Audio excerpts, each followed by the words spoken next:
Denny Hamlin has never been one to sugarcoat what's on his mind. Other drivers, fans, and NASCAR itself have all at one point or another been directly in the crosshairs of the 41-year-old driver. In just the last 5 months, the three-time Daytona 500 winner has had all three trained in his sights.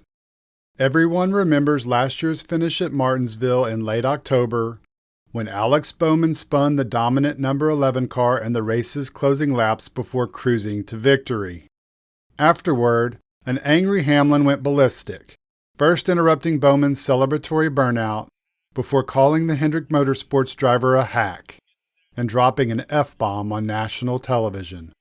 Fast forward a few months later to February, on the eve of the 2022 Cup Series season, and just a few days before the season-opening race at Daytona. Hamlin took aim at NASCAR fans on Twitter, insulting the core group by calling them vanilla and boring. In the past few weeks, Hamlin has been outspoken on multiple occasions about NASCAR's poor communication with the teams.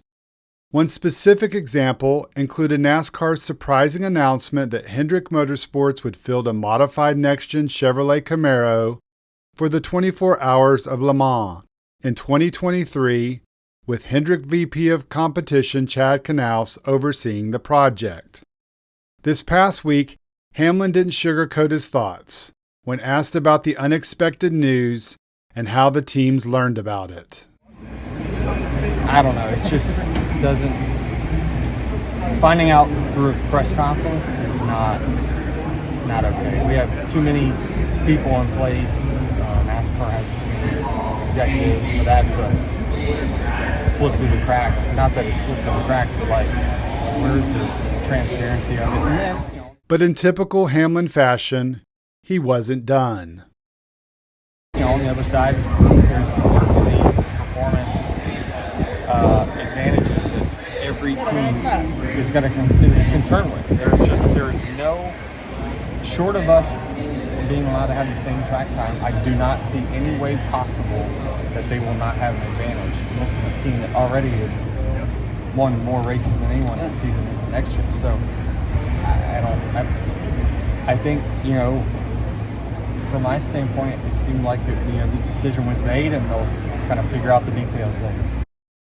Hamlin acknowledged that he understands why NASCAR sees the need to participate in Le Mans, but suggested the organization went about it the wrong way initially, and even offered an idea of his own, where there could be 3 members from each of the manufacturers working together on a universal body.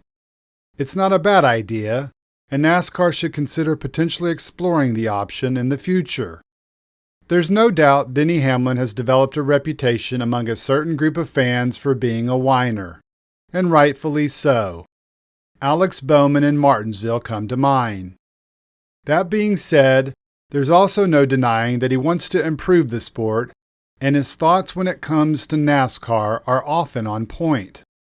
Unfortunately, his good ideas and informed comments can get lost in the wash of his other remarks that are perceived as petty and sometimes vindictive.